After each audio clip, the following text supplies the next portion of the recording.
This is Autoline Daily, reporting on all aspects of the global automotive industry. Man, Ford really botched the launch of the new Explorer.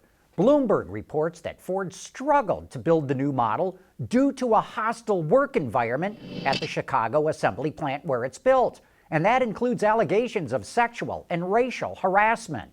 The company recently had to ship 2,500 Explorers to its plant in Flat Rock, Michigan, to repair those vehicles. Consumer Reports also had issues with the digital gauges not working properly in the Lincoln Aviator, which is also made in that plant. Because of these issues, analysts expect the company to report a drop in revenue for the third quarter. And Wall Street is becoming more and more frustrated with CEO Jim Hackett. Ford's shares have dropped 15% since he took over in May of 2017. UAW workers are getting a pretty sweet deal in their new labor contract with GM. Over the next 4 years, they'll get 3% raises for 2 of the years and 4% lump sum payments for the other 2. They'll qualify for a $1,000 performance bonus and a $2,000 quality bonus, and they will get $11,000 as a signing bonus. Add it all up, and we calculate the average UAW worker will earn $33,000 more over the next 4 years, or about $8,400 a year. And that does not include profit sharing, which could be worth tens of thousands of dollars more. So what did GM get out of the deal? It retained the right to close an assembly plant and 2 powertrain plants in the U.S., and that will ultimately save the company billions. Speaking of General Motors, it bumped up the range on the Bolt EV. It can now travel an additional 21 miles on a charge for a total of 259 miles. And GM did it by boosting the energy density of the cells, not by making the battery bigger. Best of all, it kept the price the same. The 2020 Bolt starts at $37,495. That includes destination charges, and they'll arrive at dealerships later this year. A number of car critics ripped into the Karma Revero. They hated it, but most of them drove it a year or 2 ago, and the car has gone through a ton of improvements since then. We recently got a chance to test drive the car, and we posted a video about it on YouTube. Check it out. There are some aspects of this car that are truly intriguing.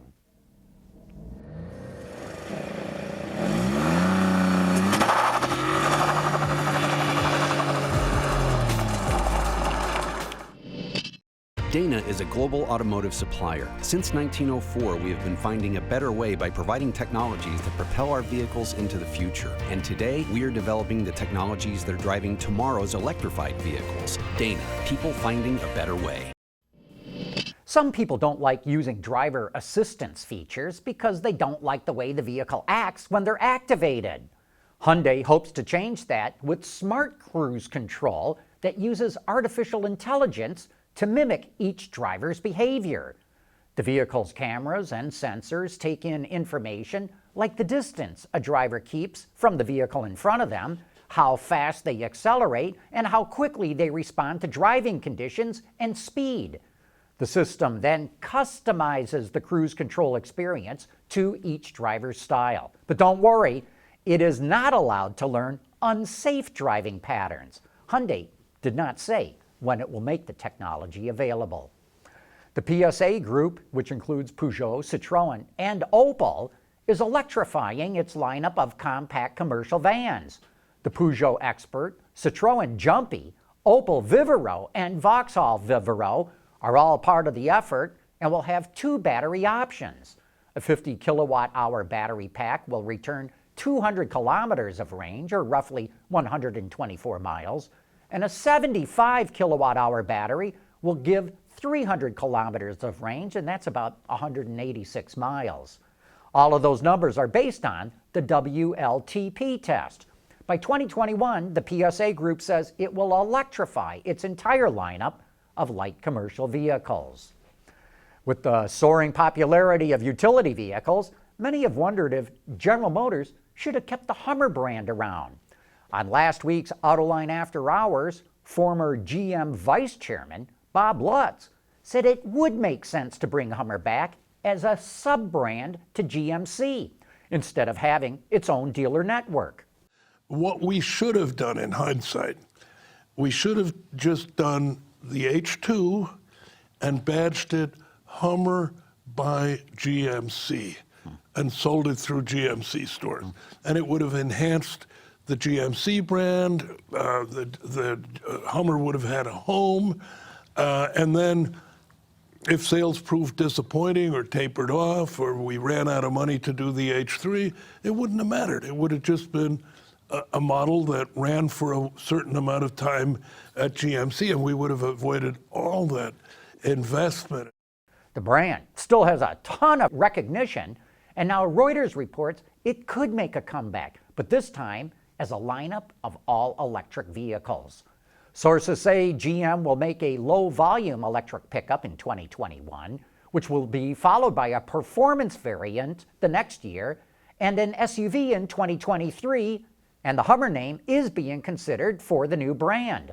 The vehicles will be made in GM's Detroit-Hamtramck plant, which is getting a $3 billion investment as part of that UAW settlement. Autoline Daily is brought to you by Bridgestone Tires, your journey, our passion, and by Dana, people finding a better way. Despite dismal sales for plug-in hybrids, Audi is adding another plug-in hybrid to its lineup.